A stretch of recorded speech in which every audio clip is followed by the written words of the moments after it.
Abra aí as suas escrituras. Não é caixa d'água, não. É outra coisa, eu sei. Você estava perguntando se era caixa d'água mesmo, né? Sempre tem gente que pergunta, mas eu acho que é caixa d'água. Não, não é. Eu vou deixar assim, só para descobrir depois. Mateus 11:11. Mateus 11:11. Nós vamos falar hoje sobre uma mensagem clara que umas grandes figuras bíblicas nos deixou, ainda nos deixa, que é João Batista, e eu quero falar sobre ele hoje. Em Mateus 11:11, Jesus está falando sobre João Batista, e ele diz o seguinte: digo-lhes a verdade, entre os nascidos de mulher, não surgiu ninguém maior do que João Batista. Todavia, o menor do reino dos céus é maior do que ele. Papai, obrigado pela tua palavra, nos abençoa, nos visita nessa noite, nos ministra, nos alcança. Nós precisamos de ti, papai. Nos dê graça, em nome de Jesus. Amém. Amém. Muitos conhecem a história de João Batista. No culto anterior, no culto das 5, teve um camarada que estava há tempo sendo convidado para vir aqui na igreja pela família, né? Há tempo estavam convidando, você tem que ir lá, você tem que conhecer a igreja. Hoje ele resolveu vir conhecer a igreja. No final estava me esperando, disse: prazer, meu nome é João Batista. Eu digo: cara, veio no culto certo, né? Tá tudo certo. Vou começar assim, dar essas, né? E funciona. Muito bem. Mas João Batista era um cara muito único, muito diferente. Hoje, com certeza, no nosso tempo, ele seria um cara muito, muito fora da curva. Porque ele tem uma história muito parecida com Cristo. Muito parecida. Ele, na realidade, é considerado o último profeta. O último que anunciou a vinda de Cristo. E ele, sendo um profeta, os profetas já são esquisitos, né? O profeta aqueles caras que têm esse dom profético já são meio esquisitos. E ele tinha esse dom, ele era um profeta, e ele nasce muito junto de Cristo. Ele, na realidade, estava no ventre da barriga aí da sua mãe, assim como Jesus também estava. As mães eram primas, eram parentes, e eles eram primos segundos, é o que se entende, né, nas Escrituras. E eles foram gerados juntos, com papéis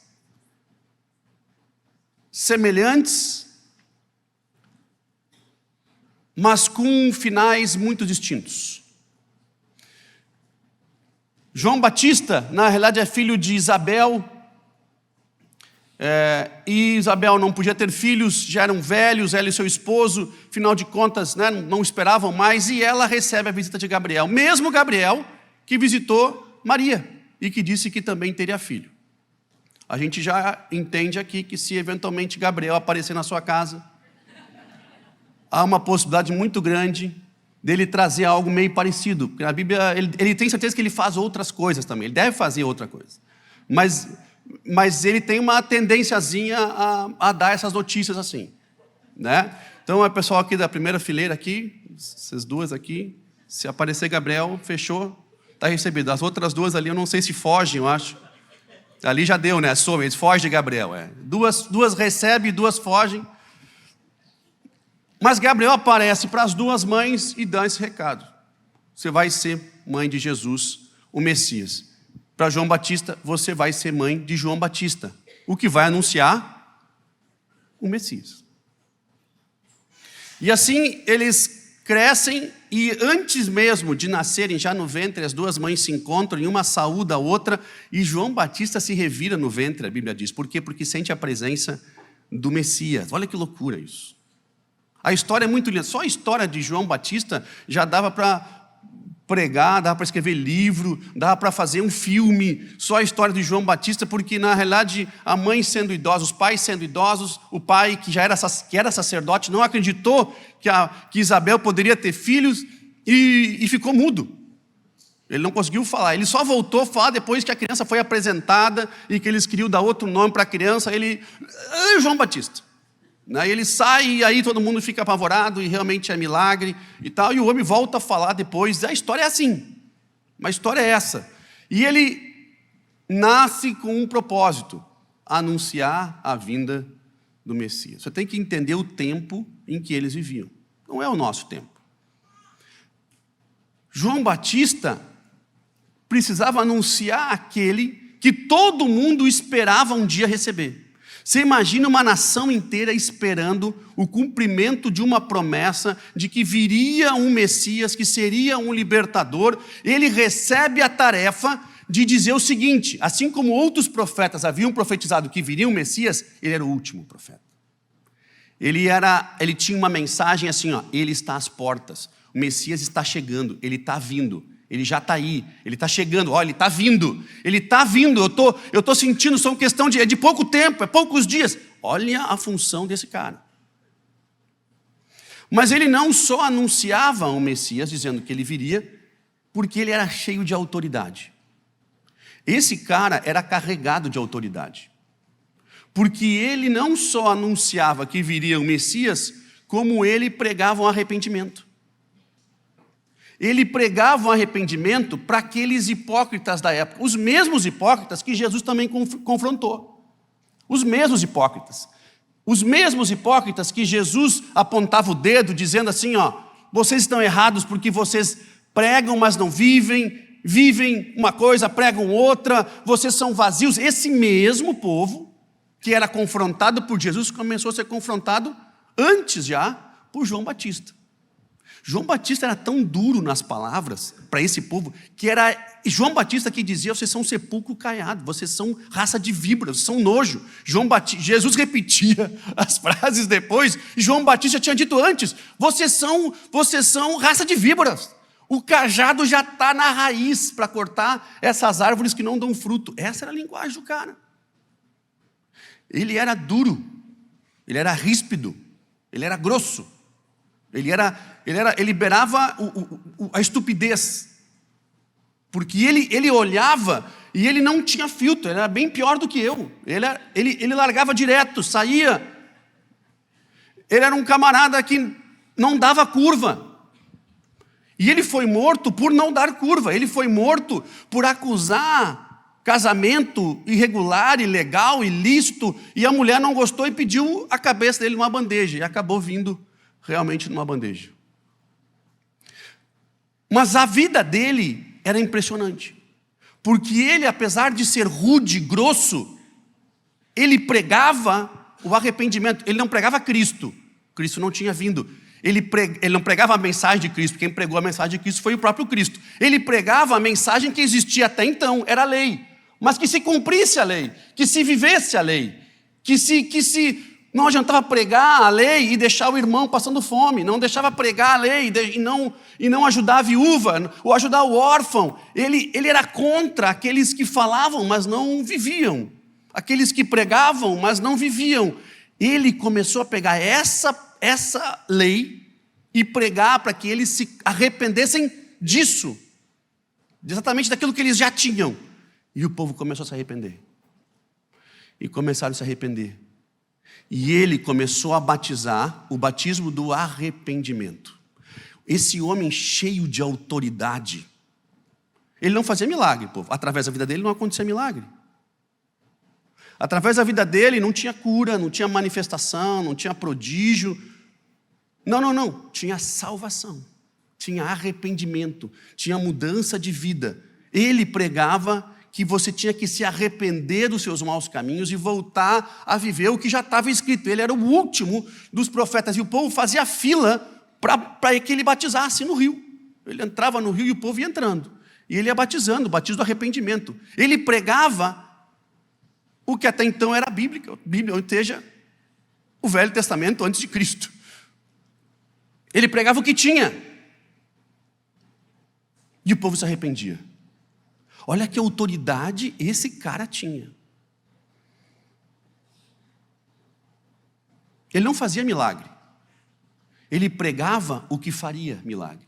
Ele dizia o seguinte: vai vir um depois de mim. Não sou eu, mas está vindo um. E esse um vai batizar não vai batizar com água como eu. Ele vai batizar com fogo. Eu batizo com água, mas ele vai batizar com fogo. Enquanto isso, eu prego o batismo do arrependimento. Ele pregava com autoridade. Ele disse sim para a sua comissão, para a sua missão. Ele disse sim para o chamado que um dia foi dado a ele. Toda vez que nós dizemos sim para um chamado, nós recebemos autoridade para esse chamado. Nós, quando abraçamos uma comissão, a gente recebe autoridade para que essa comissão, essa comissão. Jesus veio para a sua missão e nós fizemos a comissão. Ou seja, nós juntamos na missão que ele nos entregou. E um dia ele estava batizando e aparece lá na lomba. Longe vem descendo no meio daquele deserto, aquelas pedras. Vem descendo e ele aponta. Esse é o cara. Ei, pessoal, esse é o cara. Aquele que eu estou falando, aquele que eu estou falando, aquele que eu não sou digno de desatar as sandálias, esse é o cara. Vocês conseguem imaginar a unção que desceu naquele lugar, a presença de Deus que deva ter tomado conta daquele lugar, ele apontando, é esse que eu falei que viria, e esse que veio, é esse, aquele, o Messias, é esse aqui. Eu batizo com água, mas esse cara batiza com fogo, ele é muito maior do que eu. E ele entra na água e pede para ser batizado por Jesus, por João Batista, e João Batista falou, não, é o contrário, eu é que tenho que ser batizado por ti. E ele fala, não, nós temos que cumprir a Escritura. Nós temos que cumprir, porque afinal de contas, esse é o caminho que eu estou trazendo para aqueles que virão depois. O batismo do arrependimento, ele é o início da missão. Não tem como você entrar na missão, não tem como você ir adiante na missão, não tem como você ir adiante no ID. Mais tarde eu estou planejando sem começar pelo arrependimento. Não tem como dar o próximo passo sem passar pelo arrependimento. Ele é fundamental e ele, sem precisar se arrepender de nada, ele se batiza.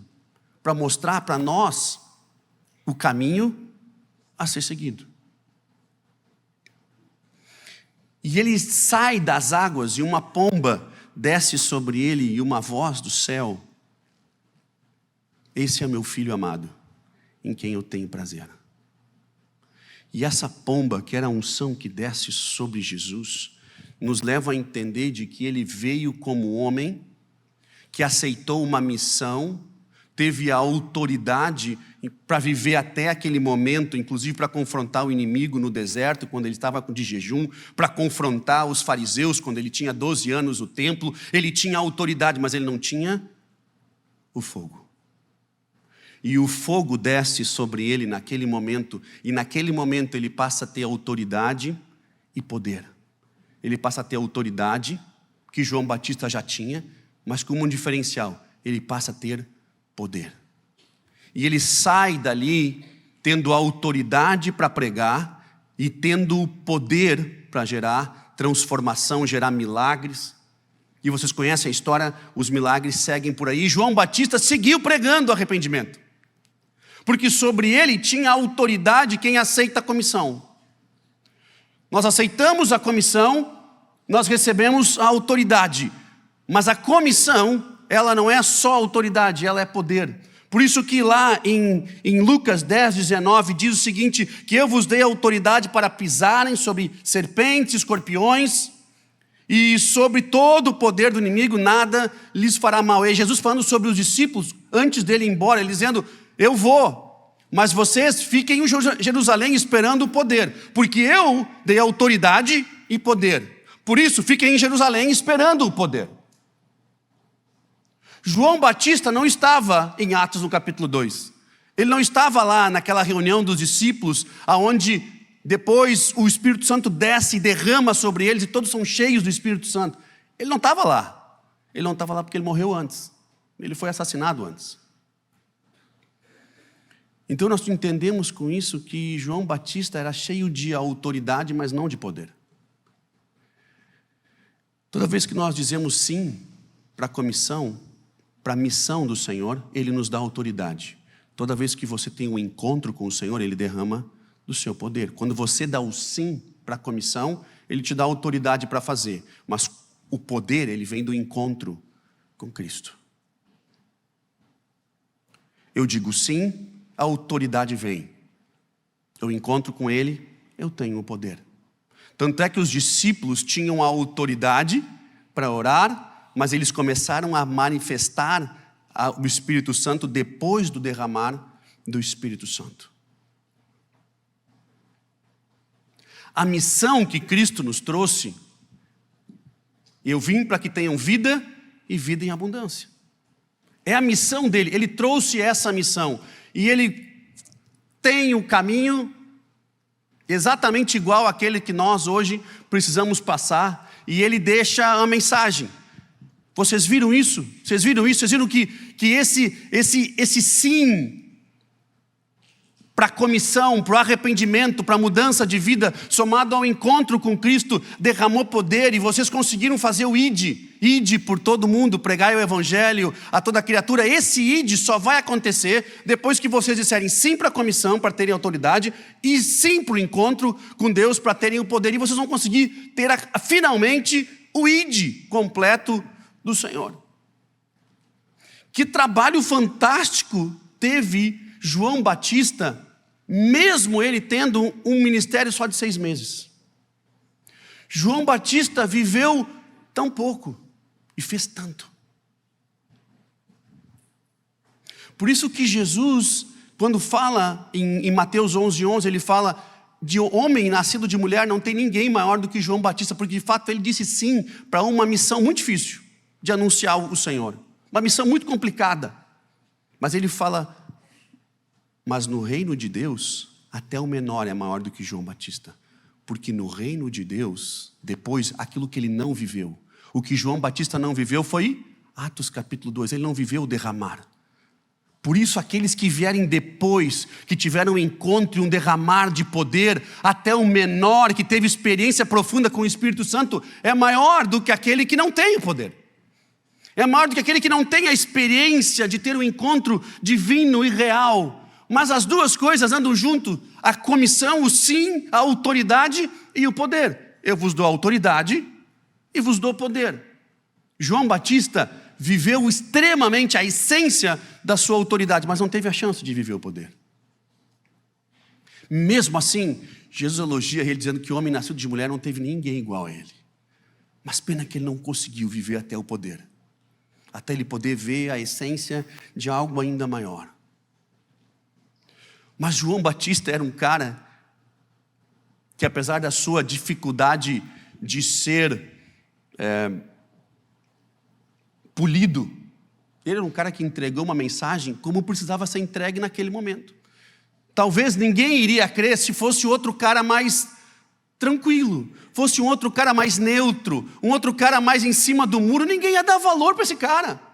Ele vem do deserto, vestindo roupa de camelo, comendo gafanhoto e mel silvestre, usando palavras duras e acertando em cheio. Ele não era um cara que fazia roda na ferida.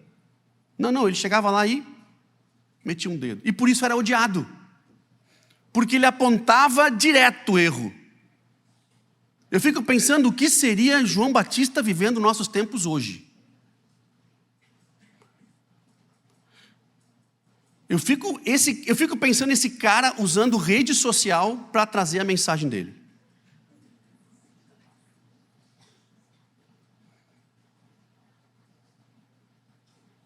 Que loucura não ia ser?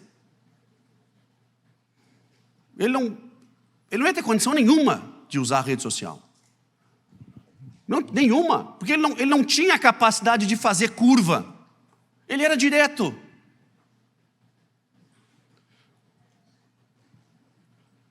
Meus irmãos, o arrependimento, ele é parte crucial de quem nós somos como igreja.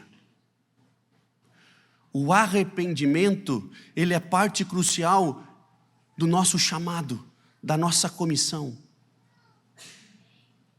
Você não tem como separar as duas coisas. Eu sei que o fogo e o poder, ele é bem mais divertido, ele é bem mais atrativo, mas o arrependimento é parte fundamental, porque ele nos deixou autoridade e nos deixou poder. Para ter autoridade, eu tenho que dizer sim para a minha comissão, eu tenho que aceitar a missão de que Cristo deixou. Contudo, para isso tem que gerar arrependimento, porque se eu digo sim para Ele, eu estou dizendo não para mim. Quando eu aceito a comissão e eu recebo a autoridade, eu estou dizendo não para mim, para as minhas vontades, para o meu eu, para o meu ego, para os meus objetivos, as minhas ideias, os meus ideais, e eu começo a acomodar Deus na minha vida. E João Batista não estava nem aí porque o outro pensava, ele estava, na realidade, era focado na missão dele. E ele teve uma missão de apenas 6 meses. E em 6 meses ele conseguiu anunciar o Cristo e preparou o caminho do Senhor. Ele de fato cumpriu a sua tarefa com perfeição. Ele cumpriu a sua tarefa como ninguém poderia fazer. Ele foi perfeito na sua tarefa, porque ele pregou o arrependimento, ele só pregou o arrependimento. Para que o Messias pudesse vir, o arrependimento tinha que ser uma palavra que todo mundo já tivesse acostumado a ouvir. Porque Cristo veio para quebrar os paradigmas. Ele veio para quebrar os paradigmas. Eles já tinham que estar acostumados com uma linguagem, uma pontinha do que Deus de fato queria na terra. Isso foi o que João Batista preparou. Ele deu uma preparadinha, ele deu uma ajeitadinha para que Cristo pudesse decolar. Foi só isso, mas se não fosse ele, talvez eles não deixariam nem Cristo ter ido tão longe. Olha como Deus nos ama, que Ele manda alguém antecipadamente para pregar o quê? Arrependimento. Por que Ele não veio pregar que Cristo estaria cura? Por que Ele não veio pregar que Cristo estaria salvação? Por que Ele não veio pregar que Cristo estaria paz? Ele veio pregar arrependimento. Uma mensagem dura, uma mensagem complicada de se engolir. Eu e você temos dificuldade de aceitar que estamos errados, sempre. Eu e você temos uma dificuldade enorme de aceitar que temos que mudar. Eu e você temos uma dificuldade enorme de aceitar de alguém que está do nosso lado, que nos conhece bem e que aponta os nossos erros. Cristo veio logo depois de uma mensagem duríssima, porque era essa mensagem que de fato iria transformar as nossas vidas. Outra mensagem não iria. Eu não consigo tirar o arrependimento do Evangelho. O arrependimento ele tem que ser constante na nossa vida todos os dias. Meu irmão, eu sou pastor dessa casa, pastor dessa igreja, e eu tenho coisas que eu gostaria que fossem diferentes. Mas eu ignoro detalhes e coisinhas que eu gostaria em prol de uma mensagem de um evangelho verdadeiro, de pessoas que nós podemos contar que vivem o que pregam e que pregam o que vivem. Nós queremos um ambiente seguro para os meus filhos. Eu abro mão das frescuras, das coisinhas que eu acho que poderiam ser diferentes, porque o mais importante é a mensagem, é a essência. Seguido, nós recebemos algumas mensagens nas redes sociais nos perguntando se nós, como igreja, nos acomodamos, como nós nos acomodamos às exigências que eles gostariam de ter como igreja. Eles querem saber se nós atendemos às demandas deles. Olha, eu gosto disso, eu gosto daquilo. Eles citam assim, isso acontece seguido. E eu achei que acontecia só conosco. Um amigo essa semana de uma outra igreja mandou uma mensagem brincando: mandaram para mim, mas eu acho que é para vocês. Eu digo, não, eu já tenho os meus aqui, esse aqui tu resolve contigo, cara. Cada um com a sua cruz, meu. Perguntando se a igreja se acomoda aquilo, como que a igreja, porque ele tem uma ideia de igreja, eles gostariam que ele encaixasse aquilo tudo que ele queria dentro da igreja. Eu falei, cara, você não está procurando uma igreja. Você está procurando um clube, uma ONG. Cara, tem um monte por aí. Igreja não vai se acomodar. A igreja que prega o evangelho, ela vai confrontar. A igreja que prega o evangelho, seguidamente vai nos incomodar. Eu conheci a Cristo com 14 anos, eu sou incomodado desde então. E eu ainda preciso ser muito mais incomodado. E eu acho que quando eu olho para mim, eu vejo que ainda tem muito mais para incomodar. Porque o evangelho, a essência dele, antes da parte linda que foi o derramado poder, tem um arrependimento. E toda vez que eu digo sim para a missão, para poder ter a autoridade de ir adiante, eu estou dizendo não para mim. E 2 corpos não podem ocupar o mesmo lugar e espaço. Cara, ou é ele ou é eu.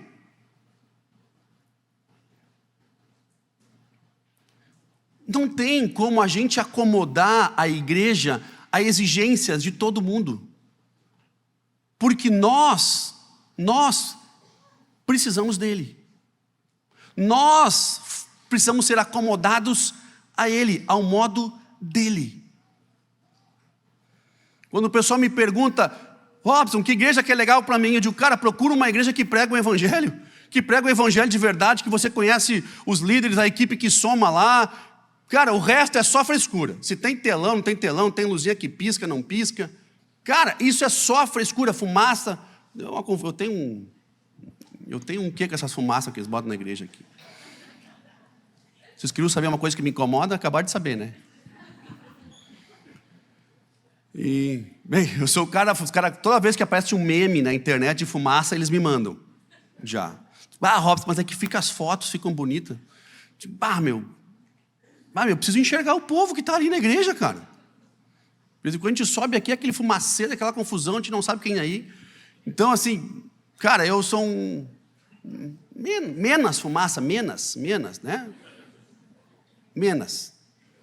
Cara, mas tá, o resto é frescura. Porque eu preciso ter uma mensagem que me traz arrependimento. Se a igreja parar de te confrontar, ela não é mais igreja. Você não pode ficar ofendido, mas você vai ficar incomodado. Se você ficar ofendido pela posição da igreja, é porque você não quer mais se arrepender. Quando você começa a ficar ofendido pela posição da igreja, é porque tem algo na sua vida que você não quer mudar e você está disposto a permanecer igual, o que é uma escolha sua. Jesus também disse que nós temos o livre-arbítrio, é uma escolha sua, mas a igreja não pode mudar. A igreja tem que pregar o evangelho que na sua essência enviou um camarada para ser duro, para falar de arrependimento. Ele não mandou um cara para falar de paz, de amor, de cura. Ele mandou um cara para falar de arrependimento. Essa é a essência do evangelho. É isso que nos move. E toda vez que nós nos arrependemos e deixamos menos de nós, a gente tem mais dele. E aí nós começamos a entender essa história toda que ele fala em seguida, que eu vim para que vocês tenham vida e vida em abundância. Porque toda vez que nós temos menos de nós e eu tenho mais dele, eu tenho a vida. Eu tenho a essência, que é ele. Mas o difícil é a gente se arrepender, cara. É duro se arrepender. Eu sei que é duro, é complicado se arrepender. É difícil, mas faz parte, é a essência do evangelho, não tem como tirar, meu irmão. Querido, toda vez que você dizer sim para a comissão de Deus, e você vai receber autoridade, e toda vez que você disser sim para o encontro com Deus e você receber o poder, você vai estar disponível em condições de avançar no ID do Senhor. O ID de Deus, ele vem depois dessas duas coisas, assim como ele fala aqui em João, em Marcos 16. É isso aí. É exatamente isso.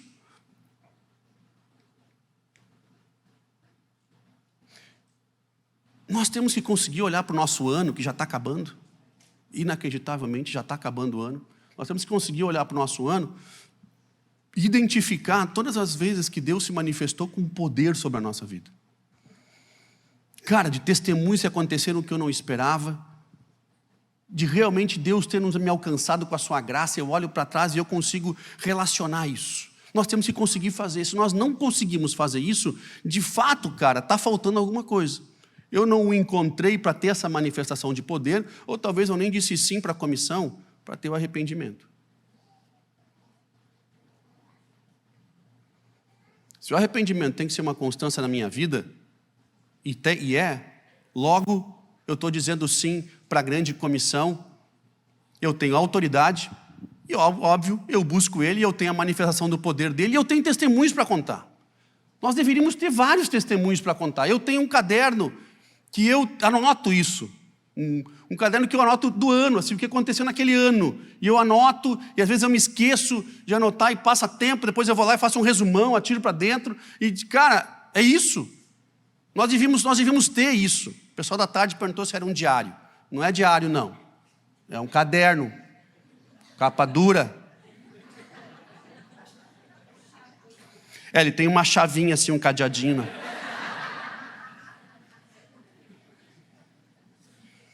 Quem já não teve um cadeadinho, né? Caderno de cadeadinho. Abria igual, não sei por que tinha aquele cadeado, né? Todo mundo achava, enfiavam qualquer coisa para dentro, abria. Mas tá ali os meus segredos, estão guardadinhos no diário. Quem não tinha, hein? Papel de carta. Ia para a escola aquela pastinha para trocar papel de carta. Vai dizer. Eu trocava papel de carta? Mulher, o que tu está sabendo de mim que eu não sei? Eu não. Tu entendeu que eu trocava, eu não trocava. Mas a mulherada trocava, né? Ia papel de carta, não era isso? Hobbyzinho, bonitinho, né? Vinha, achei, papapá. Né? Os guri eram mais a figurinha, mas papel de carta rolava. Cara, hoje nem carta tem mais, né? Quanto mais papel de carta. Né? Que loucura. Quem é que trocou papel de carta? Levanta a mão aí. Agora de verdade, quem trocou, levanta. Aumentou uns 15, cara, 20 aqui. Não, tem uns 4 marmanjos aí que levantaram a mão também. Tá tudo bem, irmão. Tá tudo certo, sem preconceito, tá tudo certo. Papelzinho de carta, é carta, para escrever carta. Ninguém tá te julgando, tá tudo certo. Cara, aí eu anoto o que aconteceu. Cara, você tem que ter condição de sentar no seu ano e anotar coisas de arrependimento que você teve que mudar na sua vida, testemunhos, manifestação de Deus. Cara, esse é o Evangelho. Meu irmão, se você não consegue olhar para trás e o ano está acabando, e está acabando. De novo. De novo. Parece que aquela sensação, e todo ano a gente fala a mesma coisa. Parece que está indo rápido. Eu nem vou falar mais, porque está indo sempre rápido. Cada vez mais rápido. Os tempos, de fato, estão diferentes. Estão diferentes. Meu irmão, você tem que conseguir olhar para a sua vida e ver as mudanças que você mesmo fez. Através do sim de Jesus. Você tem que olhar para a sua vida e dizer as mudanças que você fez, cara. Porque nós temos que estar em constante evolução com Deus. Você tem que olhar para trás e ver todas as vezes que você disse sim para Deus, consequentemente dizendo não para você mesmo. Você tem que olhar para trás e ver que o arrependimento ele foi uma constância na tua vida. Da mesma forma que uma manifestação de poder também tem que ser uma constância na sua vida, porque Ele te deu autoridade e te deu poder. João Batista fez tudo o que fez sem ter poder. João Batista fez tudo o que fez, por isso que Jesus fala. Mas o menor do reino de Deus ainda é maior que João Batista, porque nós tivemos o privilégio de ter um encontro, de um derramar do Espírito Santo. Ele fez tudo o que fez na autoridade. Simplesmente dizendo um sim para Deus e não para Ele mesmo. E Ele fez tudo o que fez a ponto de hoje nós estarmos pregando sobre Ele. Que fantástico! A vida desse cara, com um ministério de apenas 6 meses. Meu irmão, nós não podemos tirar o Evangelho, o arrependimento do Evangelho. Cara, desculpe, a igreja não vai poder tirar. A igreja que prega o Evangelho verdadeiro, ela não pode tirar o arrependimento. Nós não podemos tirar e ficar só com o poder, que é Atos 2, a parte do poder ela é muito... Cara, o arrependimento não dá para tirar. Ele chegou a mandar um cara antes para preparar o caminho, só falar disso. Tal era a importância desse tema.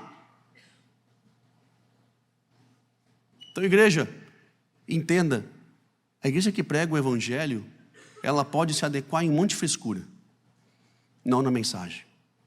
Ela pode se adequar em muita coisa, menos na mensagem do arrependimento. E sim, a igreja existe para incomodar os nossos monstrinhos. A igreja existe para nos deixar desconfortáveis nesses nossos monstrinhos que cada um carrega. Ela existe para isso. Estranho seria se você achasse uma igreja que encaixa exatamente do jeito que você pensa. Eu preciso dizer, se você acha uma igreja que encaixa exatamente do jeito que você pensa, cara, tem alguma coisa errada aí. Porque alguma coisa vai te confrontar, vai te tirar do prumo. Vamos ficar em pé, por favor?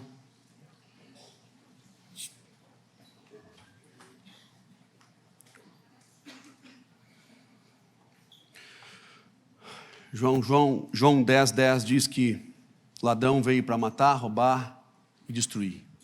Mas eu vim para que tenham vida e vida em abundância. Essa é a mensagem de Cristo. Essa é a mensagem que Ele tem para ti como comissão, como chamado. A mensagem que Ele tem para todos nós. Não tem como você dizer sim para Deus e também sim para você mesmo. Quando você escolhe Ele, você não escolhe você, mas você escolhe uma vida e vida em abundância. Quero orar por você, eu quero abençoar a sua vida, abençoar a sua casa, abençoar o seu entendimento, para que você compreenda que sim, vai ser desconfortável essa jornada. Sim, a igreja existe para pregar o evangelho. Sim, o arrependimento vai fazer parte. Sim, o confrontar com a palavra, o confrontar com o amor, até o exortar com o amor, ele vai fazer parte. Não tem jeito não, a igreja sempre existiu para isso. A ponto dele mandar um cara antes para pregar só essa mensagem. Quero orar pela sua vida. Papai, obrigado pela noite que tu tem nos dado. Obrigado pela ministração que tu nos tem dado. Pai, obrigado. Obrigado porque tu nos ensina, tu nos confronta com amor, tu nos alcança com amor. Pai, nós queremos aqui honrar a tua mensagem, honrar o teu evangelho. Nós queremos honrar a essência daquilo que tu nos trouxe. E nós queremos sim viver com autoridade e com poder. Nós queremos sim poder entrar no ID e viver aquilo que tu tens para cada um de nós. Obrigado, Espírito Santo, nos abençoa, nos alcança e tem misericórdia de nós, Pai, nos perdoa, porque nós temos omitido o arrependimento do nosso caminhar diário. Em nome de Jesus, papai.